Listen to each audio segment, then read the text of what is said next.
Welcome everyone to the December 2023 meeting of the Acquisition SIG. I hope everyone's having a great December and happy holidays to everyone.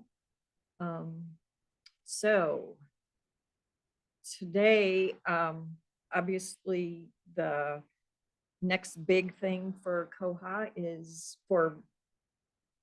if you're a Bywater customer, will be the release of the 2305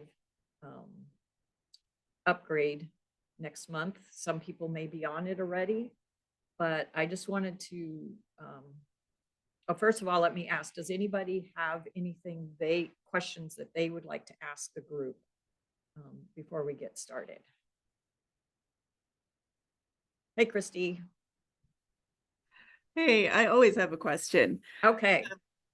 So it can wait till convenient, but it's a question about cancel receipt and that functionality in Koha, if anybody works with that at all. Okay. Yep. All right.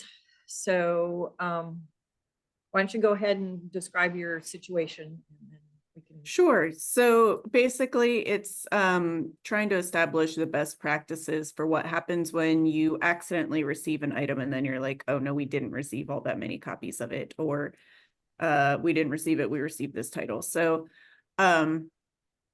you should be able to hit the acquisitions module, look up the vendor, find the invoice that you were receiving on, click on it, and then over on the right, there should be a cancel receipt button.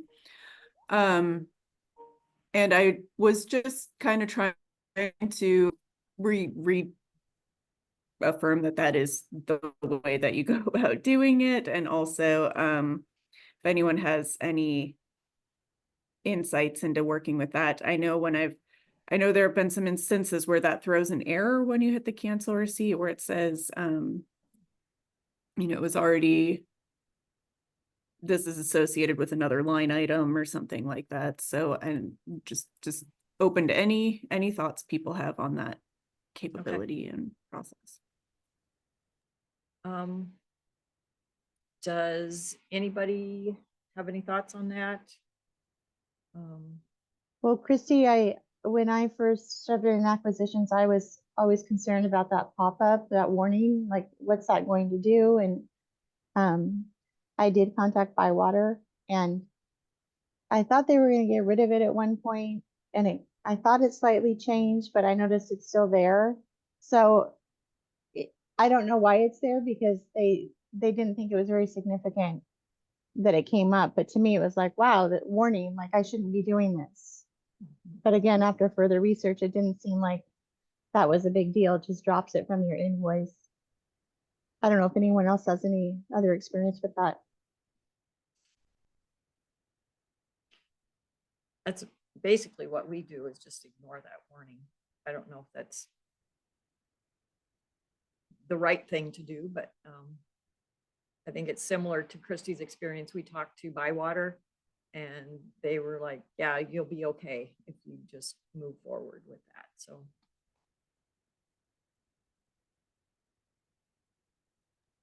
Christie, do you ever try deleting it from the cart itself or canceling the order from there? Canceling the order, that's something that they have done in the acquisitions team, but I think it's more labor intensive and tends to get a little confusing. So just being able to try to undo the receipt of the items has been what they're hoping to do, instead of going back and trying to cancel an order. Unless I misunderstood the question.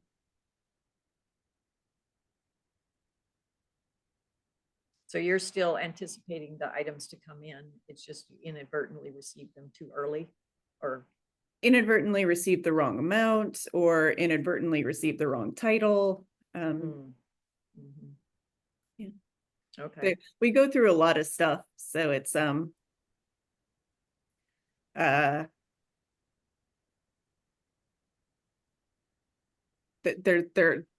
chance for an error like that to be introduced is pretty high. Okay. So you guys, do you do EDI ordering, or you just? We do not, no. Okay. Okay. So then the whole, in 2305, the ability to receive multiple items at one time should be a time saver for you guys. Yeah, yeah. Okay. That's, I mean, that's basically what we do, is go in, you know, and just click the cancel receipt thing.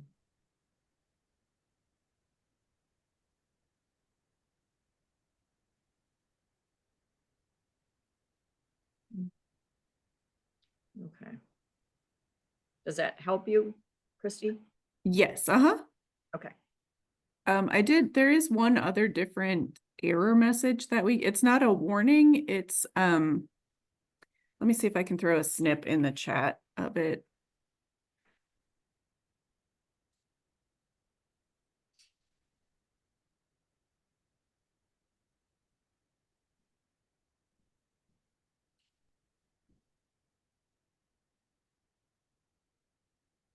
There we go.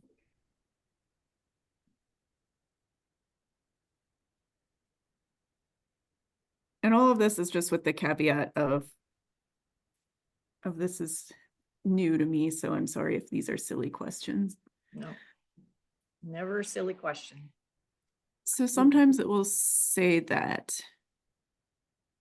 And I didn't know if anyone had ever seen that error message before. Can you read it? It's really tiny in Sure. the chat. Yeah, it is pretty tiny. It says, cannot cancel receipt, possible reasons. The order line you are trying to cancel was created from a partial receipt of another order line, which is already received. Try to cancel this first one and retry.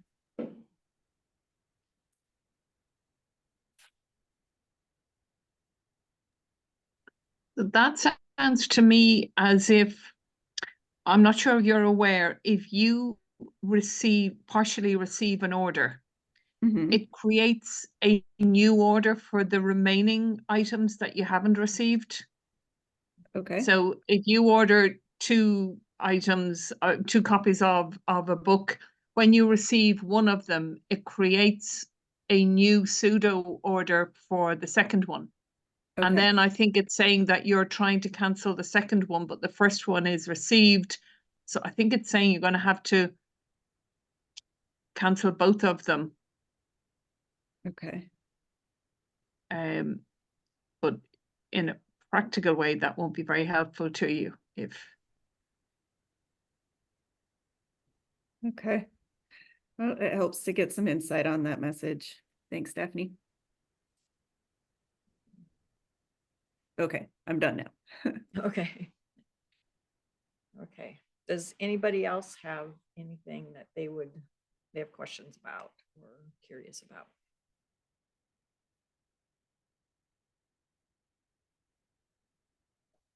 Okay. So I was looking at the 2305 release notes and came across the new function, I think it is, that allows you to add fields to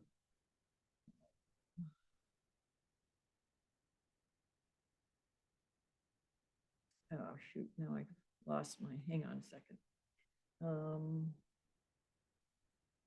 Go all the way to the top. Additional fields for order lines. That's what the actual statement is. And I wanted to, if you guys are up for it,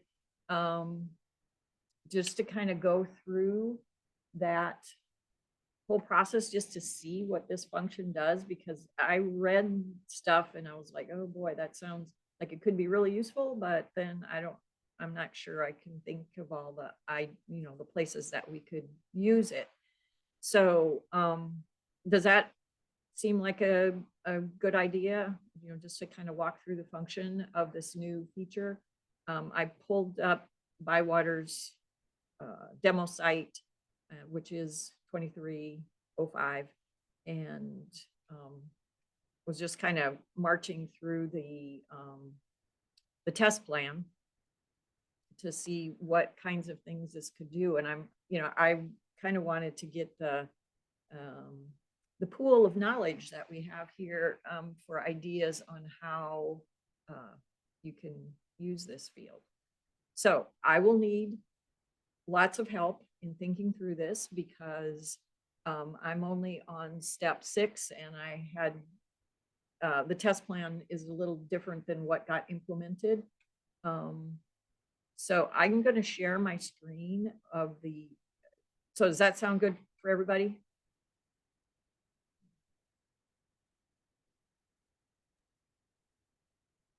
Okay, I'm going to take silence as a yes. Okay, I got a thumbs up. All right. So let me figure out, let's use Teams here.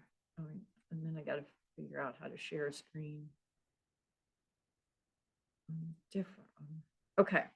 So can everyone see the Koha screen? Yes. Okay, great. So I have the test plan over on my other monitor, so I'm going to kind of march through that. So I'm going to go back to the beginning and that was a lovely noise that I made. Okay. So what the test plan says is go to acquisitions home. There's our little present. And then it says in the left menu, click on add order line fields. They changed it, I guess, to manage order line fields. So I clicked on that. Then it says click on new field button, and this says create field. So I'm guessing that's what that is. So then give the field a name, unique, no authorized values category, and no mark field, and then save it. So I'm going to call this no. I started messing with this and no mark, and then just click save. So we've got a field called no authorized value and no mark field. Great. Rhonda, excuse me. Yep. So my question to you is, under mark field note, it now says get value from mark record. Was there a drop down to not do that? Because it sounds like we don't want a mark field, right? Yes. Huh. Let's go back. I mean, let's do this. Oh, wait, I think I can edit. Let's go back. Come on. Oh. It disappeared. Okay. So let's do this. Authorized value none. Mark. Okay. Or save value 2.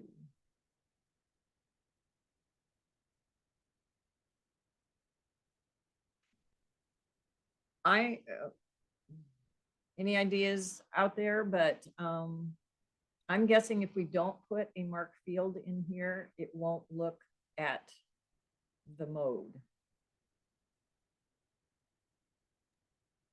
We're going to try it. We'll try it and see what happens. So it does do a get there, but there wasn't any place to not do the get or the send. Set. Sorry.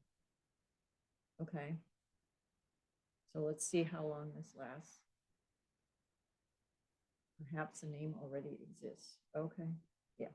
All right. So we have this one. Then let's try and create one with a mark field. So with mark, and we have 2 choices, the get and the set. So let's do a get, because that's what it says. So anybody want to shout out their favorite mark field to add to the order line? 245. Okay, 245. Any subfield? B and C. Okay, subfield. I'm just gonna do B for now, and then we can do. And this is, and we want to do the get. Rhonda, Okay. what's under authorized value category? All of the authorized value categories. Oh, got it. Thank you. Yep. So we'll save that. So now we should have two. So what, all right, we're supposed to create a total of 6 fields. So I'm going to try and do this as quickly as I can. So this will be mark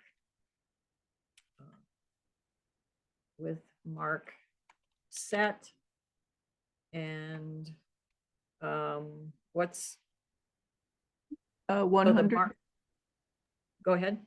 100. 100. Okay, any subfield or just 100? I don't know anything. E. E, subfield E. And then we want to do set value to mark record. Okay, that sounds interesting to me. And then we want to do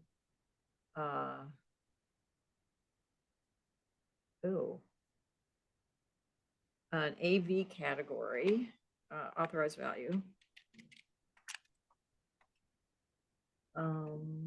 So let's pick one.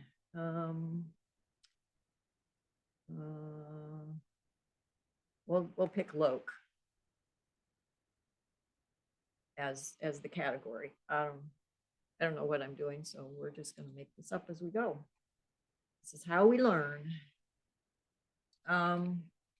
And then the last two, this may be no AV category, but a mark field linked to AV category. So do we have, is that like the 942? Would that be one? Think so. Let's try that. Mark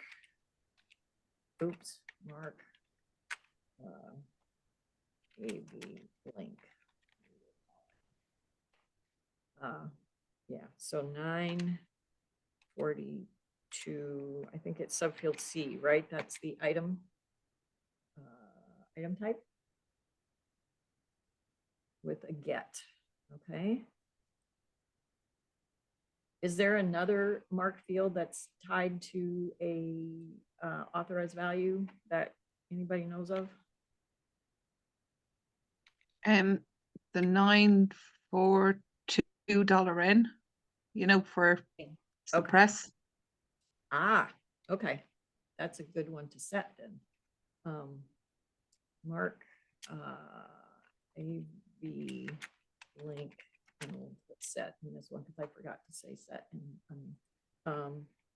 942 N.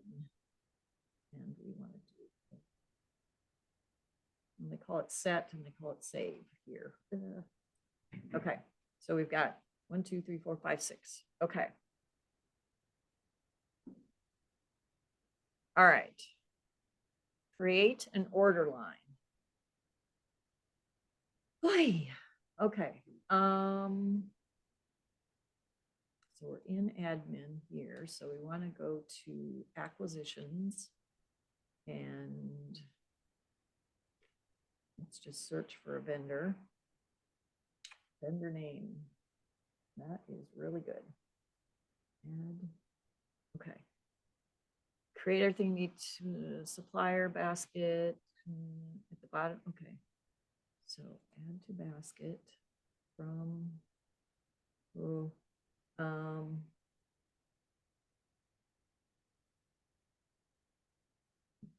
I don't know any existing records. A new one would be a good one to do.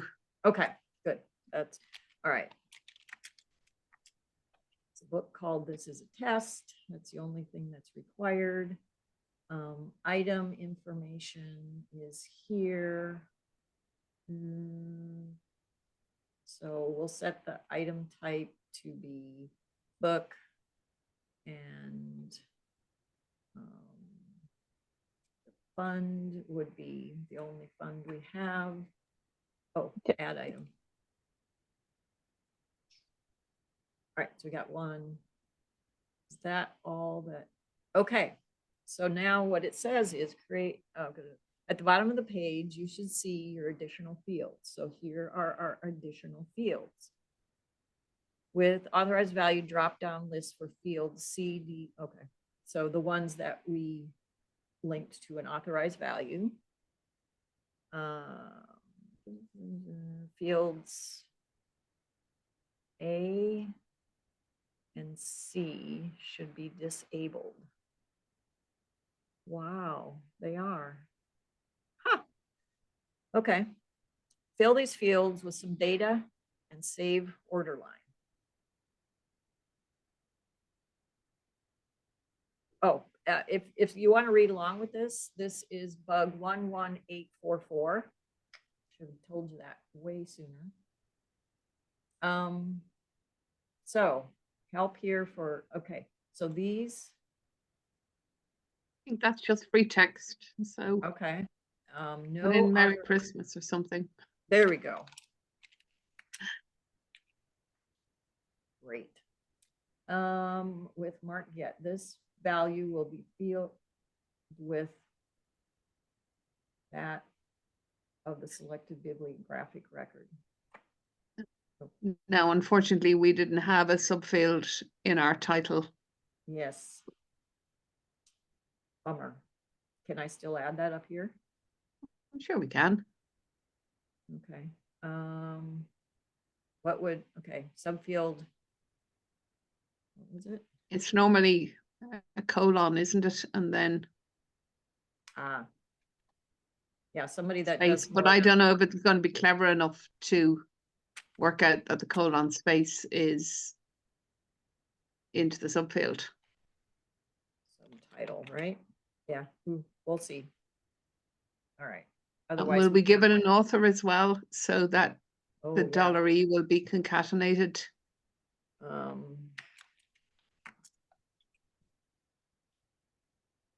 And anything else? Publisher edition.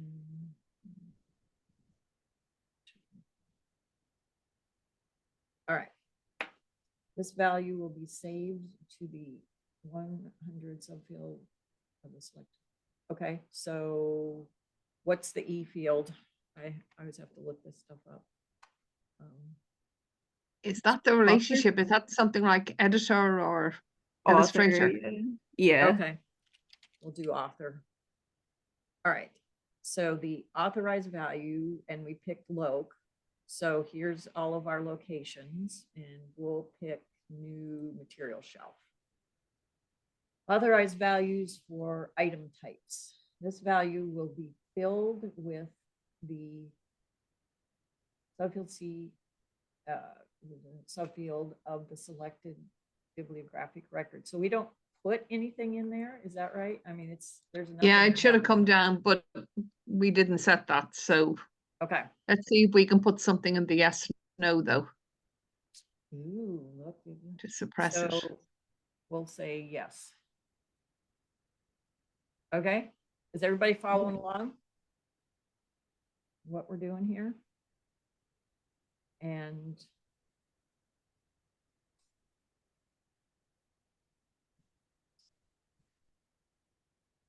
I just hit save.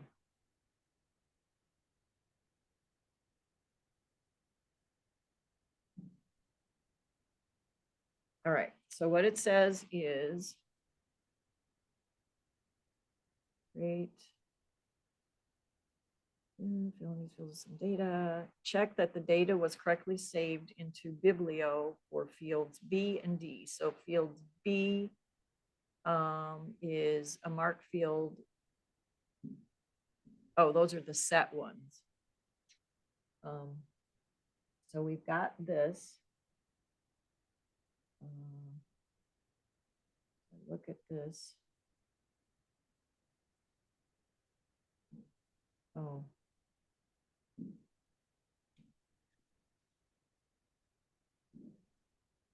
So the one was the 942. Ooh, look, suppressing. That's really good. It wiped. What was the other set one that we did? I forgot. In the 100, we put the $E. Yeah. Look, Okay. that went in beautifully. Yep. $E. There it is. Okay.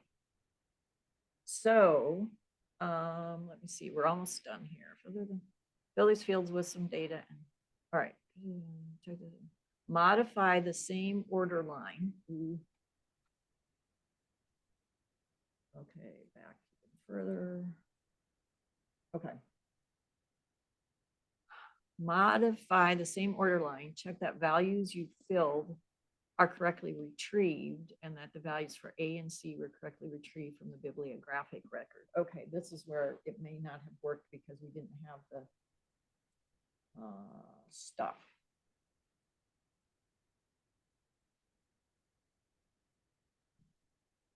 Okay. Correctly received. All right.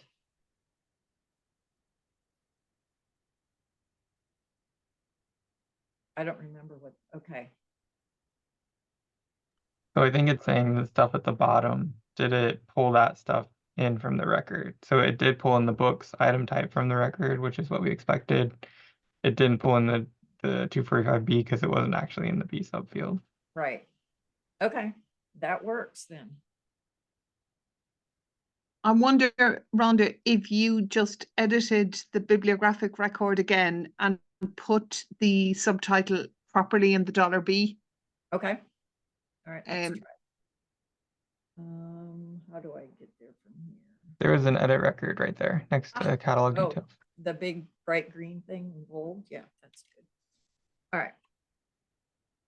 Oh wait, no, it was a 250. the 245. So let me take this out of here, and it was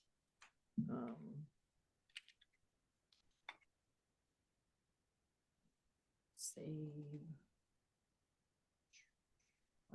Work. Don't do this to me.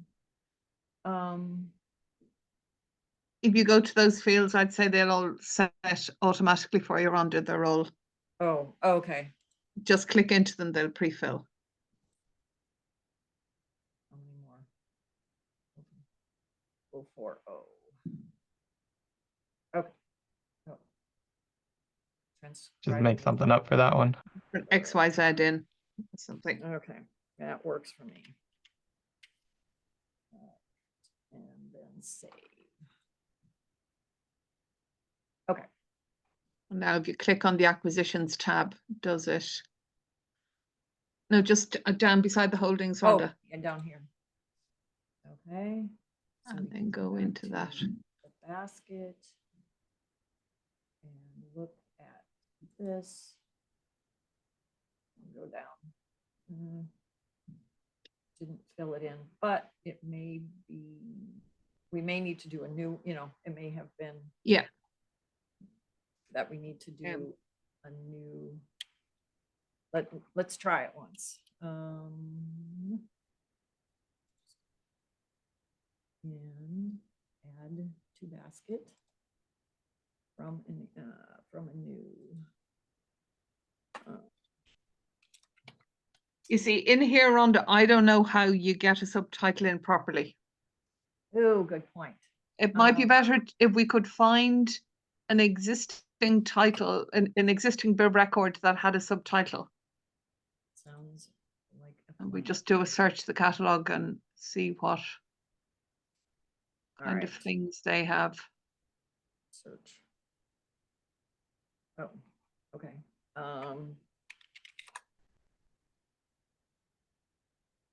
Okay. Anything with a semicolon? I think it'll have a colon. Yeah, okay. So this terrible one right here, that's way too Wow. long. That's Irish language. Oh, okay. I'm amazed they have that on their test database. Yeah. So should we see if it'll pull in? Well, all just of click that? into it and look And at the see? 245. Okay. Yeah, Are so we see looking at the way it has 100? stuff Oh, the in 245. in the $B. Yeah, this whole whatever stuff. Yeah. Okay. Would you like me to read it out to you? Yeah. Yeah, that looks like quite the mouthful. And Yeah. I'm gonna copy this Copy and paste that, yeah. and then go back here to. All right. Oh, no. Add to my basket from an existing record. So then I just throw this in there. Okay. We are here. I haven't done this in so long. The Is up on the add the top order right-hand button. corner, there's an add order. Oh, there it is. Okay. All right. So we've got that. Now, what else do we need to do? We needed to put in an item type. Help me remember here. If we don't put in that item type, will it grab it from the field that you put in below? Because I thought you had the item type as a field that you added. Yeah, it will, which way did that go? There's a get and a set. And I think the item type we had for a get. So it will look at the record. Oh, If you scroll down, you'll see before you Oh, then save I'll it even, I think. all right.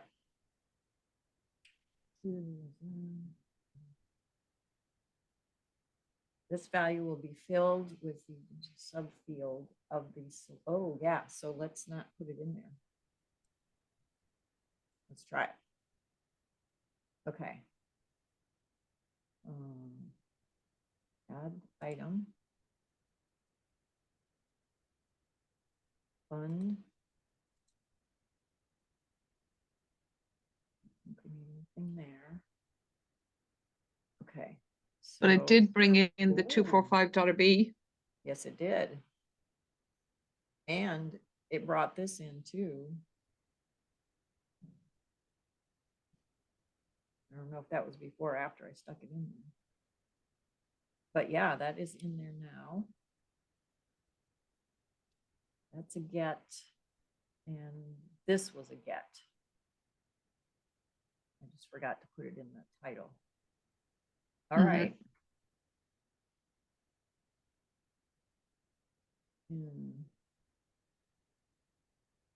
Okay. Then I'll save it.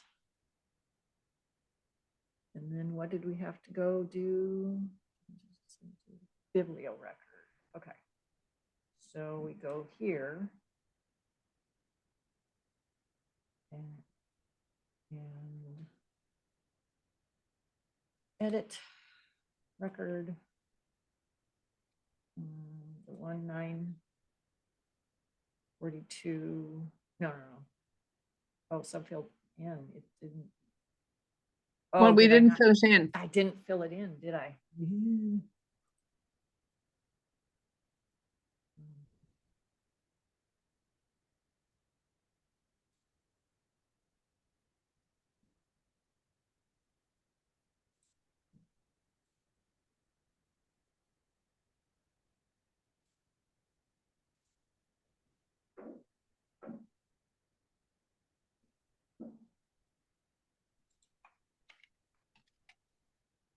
What is the significance at this point of the top field that you made? No authorized value and no mark field. Like, where does that show up? We didn't see that because we put in some odd text there for Merry Christmas or something. And Well, I think you would see it if you edited the order. So if you wanted to have it as some sort of a note to yourself. okay. All right, so let me save this again. And then we go look at this. So here's the one that we just added, but we need to go look at the bib record.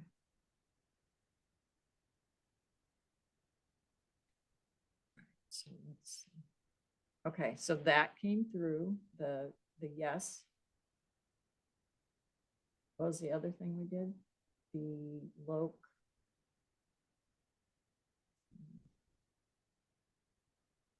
The relator term, the author came in, Yep. and we saw that this showed up in the additional fields that got pulled in. Yeah, I'm not sure. That's a good question, Christie. Any ideas where I would, let me just change this to. Oh, I would think you'll just see it in the order. So in the if order. you go back to the acquisitions tab and look at the order, or maybe when you're receiving the order. Okay, so like check in here, the basket.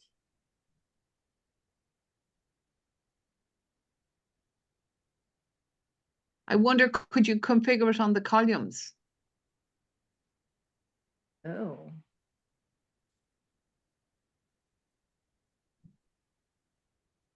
Oh, I think if you just do the columns one, it'll give you choices for a one-time view. Like if you go back a screen oh, I see. and then hit columns. That one.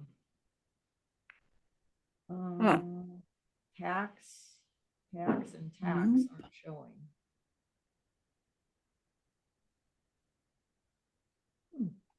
There's no notes field or anything.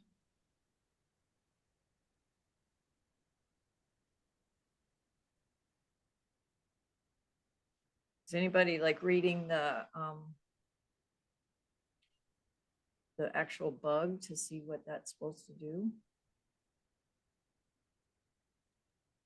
So it's nowhere in the bib record? You didn't find it in any? Nope.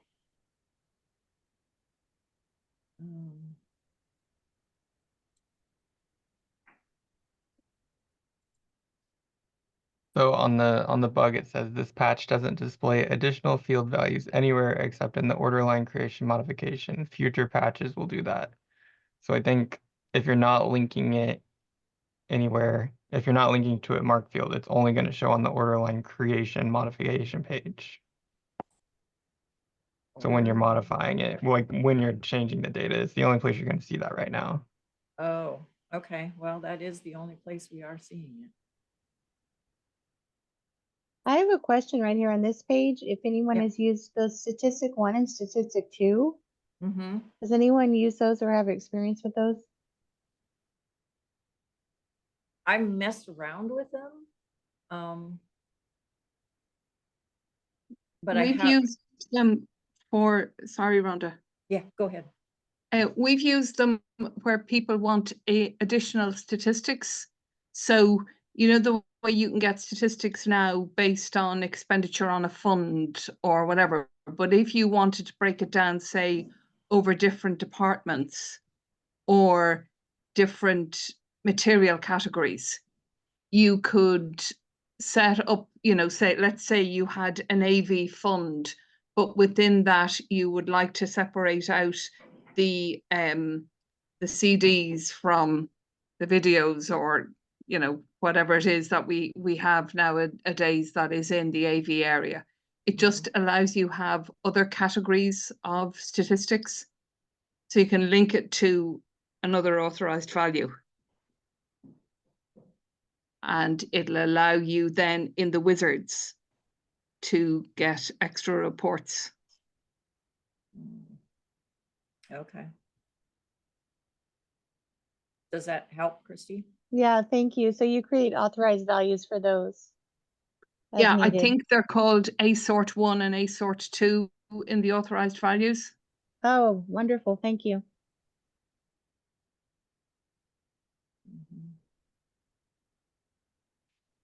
So these additional fields, good question, Christie.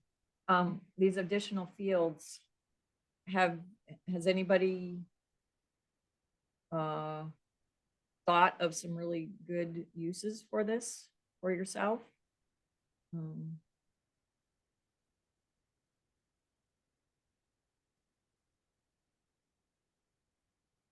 You could create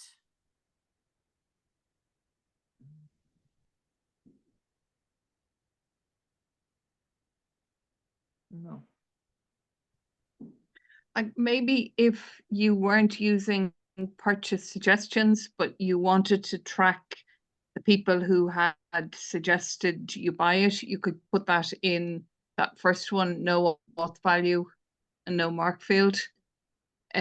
Because it's got to be stored somewhere, although it's not displaying, it's on a table somewhere. So you could then do reports on it. Okay. Yep.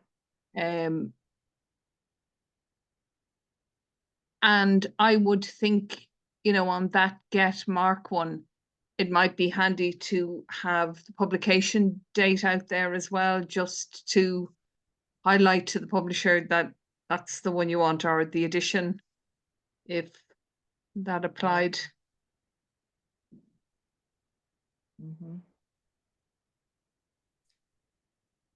Yeah. So if we're doing EDI orders,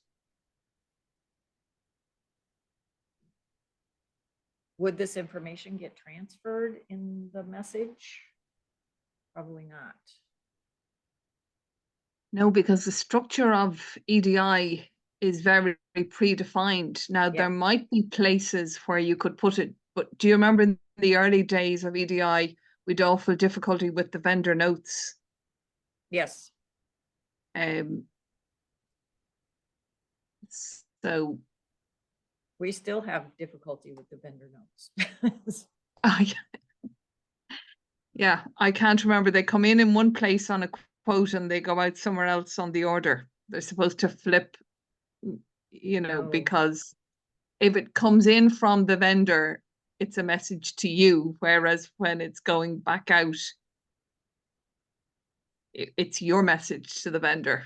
And I think it's logically, but it's just that, well, at the time, I remember them saying there wasn't a very defined area in EDI, whereas the basic things were defined from the very beginning. So you could say, oh, where do I put the price? And it was set out for you. Right. Yeah, so I've tried the vendor notes via EDI and my vendor does not receive those notes. Is that what you're saying, Daphne? It's not functional with EDI? Okay. And I know we have had workarounds, and I can't really remember now off the top of my head, where various clients have repeated things in different areas, but it's not very satisfactory. And always the developers came back and said, oh, well, it's because it's not defined in the standard. Yep. That makes perfect sense to me. Is it the 246A, the series? I know we use that, like, you know, for boxcar kids or American Girl or what have you. So I could see the additional field for that being valuable, like automatically filling in so our catalogers don't have to go in. But then the problem would be with EDI is we're always overlaying, you know, the on order records. So I guess that would erase that. Yep. Because we get our notes from Ingram in our on order record, but they're not in the permanent record. So every time we get the permanent record, we overlay the notes that we have in our thing. So yeah, that would be a problem.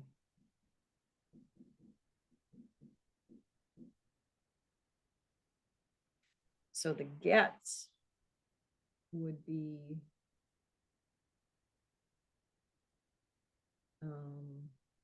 oh, do you know where it would be really handy?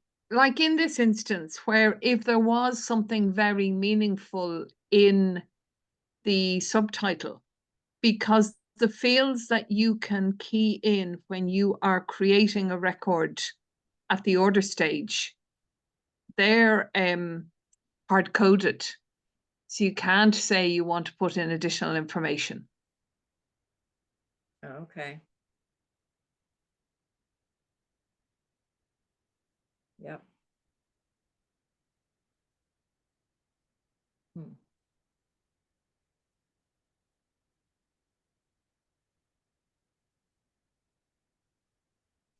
Okay. But there are some people in the world who have something very definite they wanted this for, and I just can't Yep. think what it might be. I know, yeah. I'm like, this seems like it could have some real potential, but I just haven't.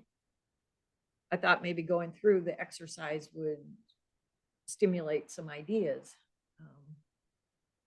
But I am still struggling to come up with something.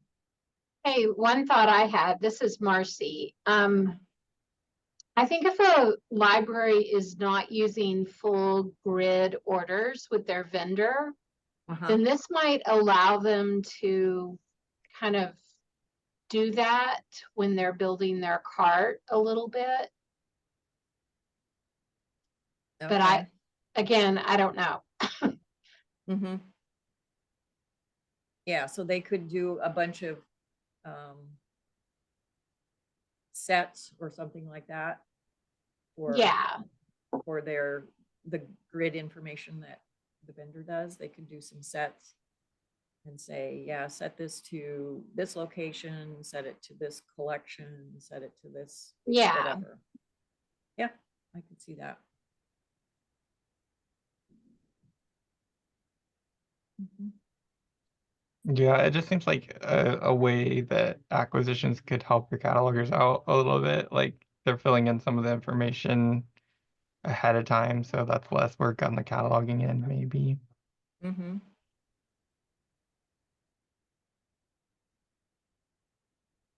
Yeah.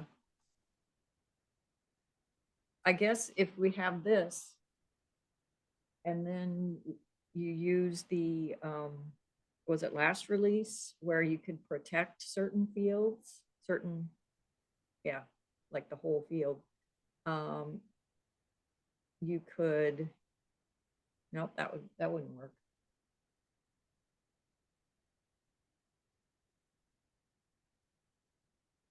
Yeah, that would work. So you, on the on order record, you put some information in something. And then you can protect that field on overlay so that you don't overwrite it. I don't know.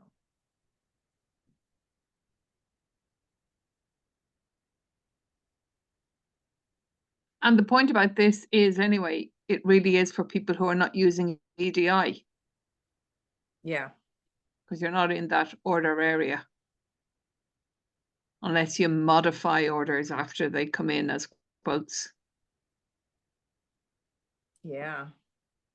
Because presumably if you modified an order, so you received the quote, and when you go in to verify the order, you could add additional fields, and they wouldn't go back out to the supplier, but you'd have them on koha to refer to Yes. when the items are received or are being catalogued or.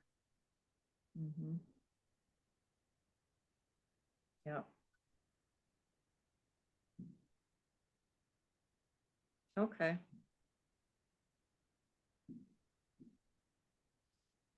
Well, that was an interesting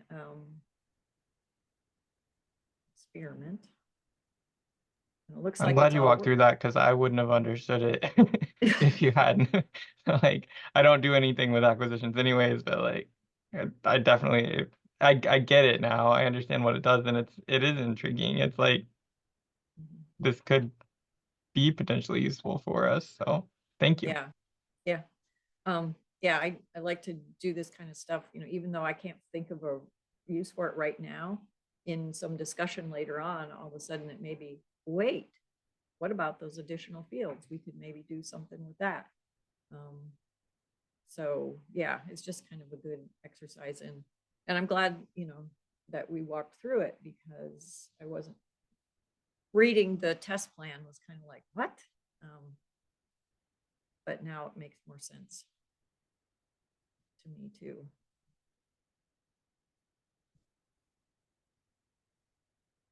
Okay.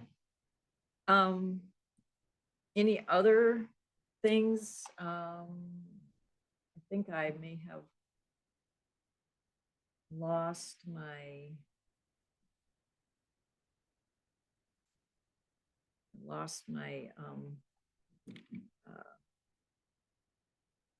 did I do? Koha.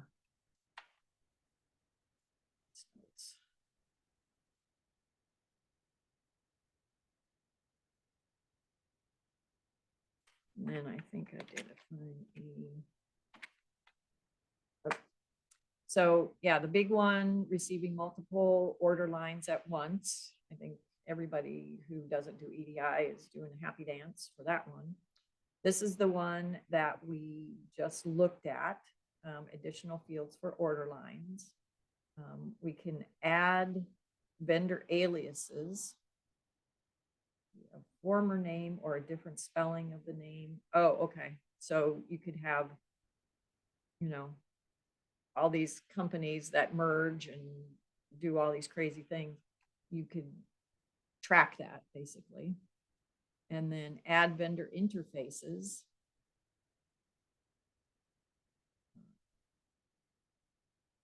Oh, okay. An interface is a website, software, or portal that you can use to manage orders or gather statistics.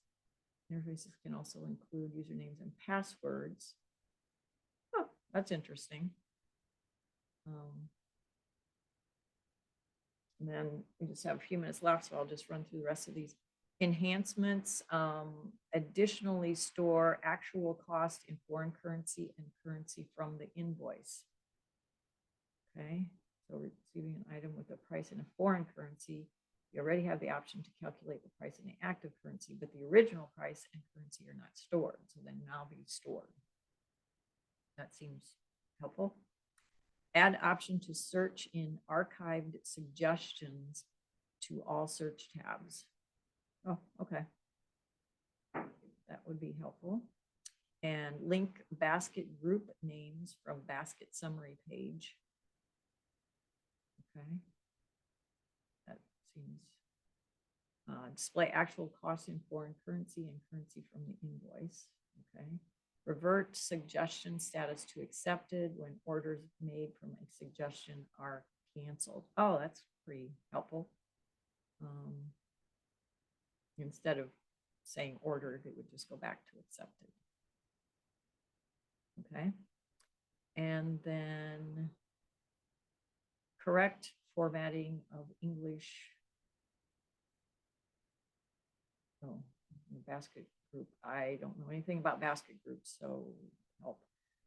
And then show document type in list of suggestions when creating an order from a suggestion.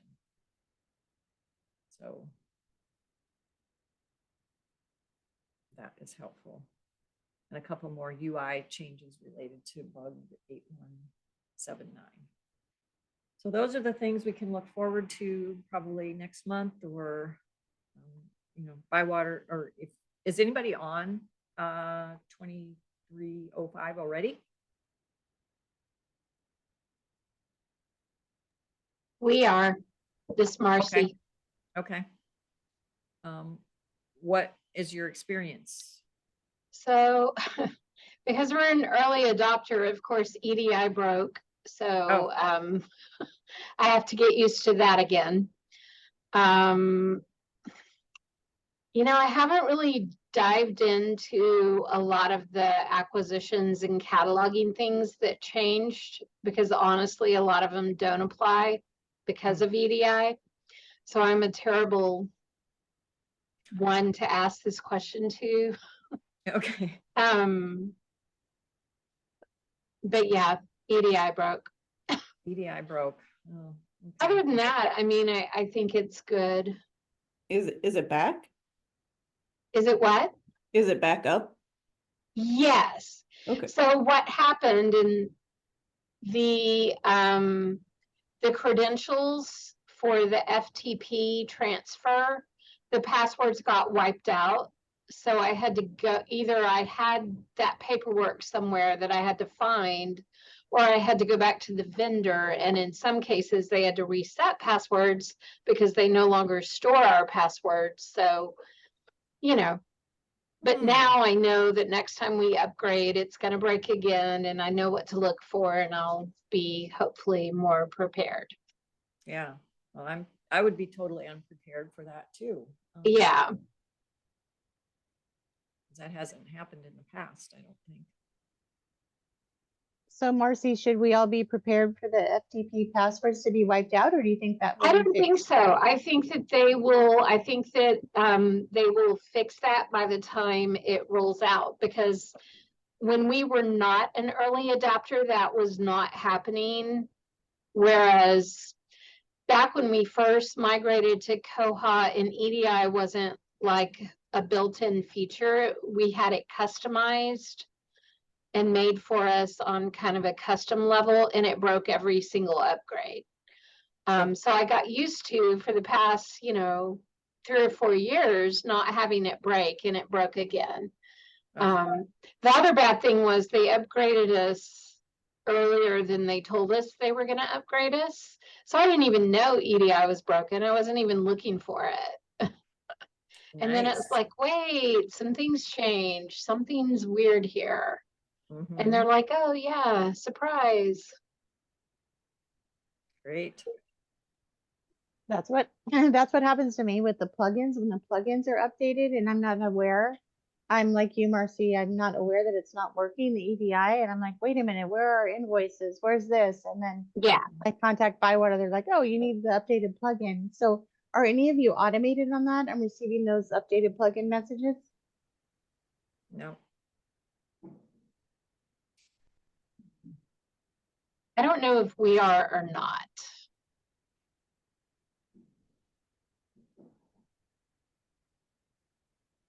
Wait, so you're saying you can be automatically notified when there's an update available for our plugin?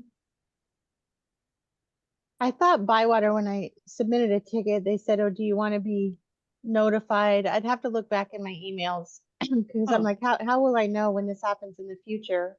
Because I'm not set, we're so busy with our day-to-day things that my brain's not set to think like, oh, let's check for a plugin every month or.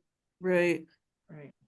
So I'm not, but I'm just realizing, so all those are on GitHub, so you can probably set it up on GitHub to be notified anytime that the project updates via GitHub. And I'm gonna do that now because I Okay. didn't ever think about that. Thanks, Jason. Yeah. No, thank you for pointing it out. Yeah. And I don't know if Bywater has their own little thing on that. I would guess no, because it's sort of like the plugins are so separate. They're so like it's not like a scheduled release schedule type thing. It's just whenever they get around to updating things, they push those changes in GitHub.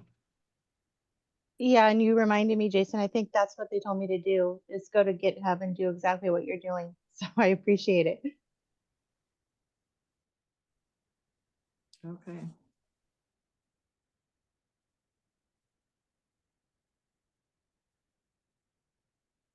Okay. Well, we've reached our hour mark here. What I wanted to do is so our next meeting will be January 16, 2024. Same time, same link.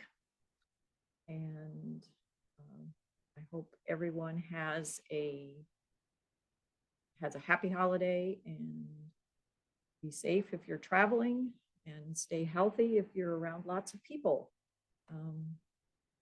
And we will see you in the new year. See you. All right. See you, everybody. Bye. Bye. Thank you.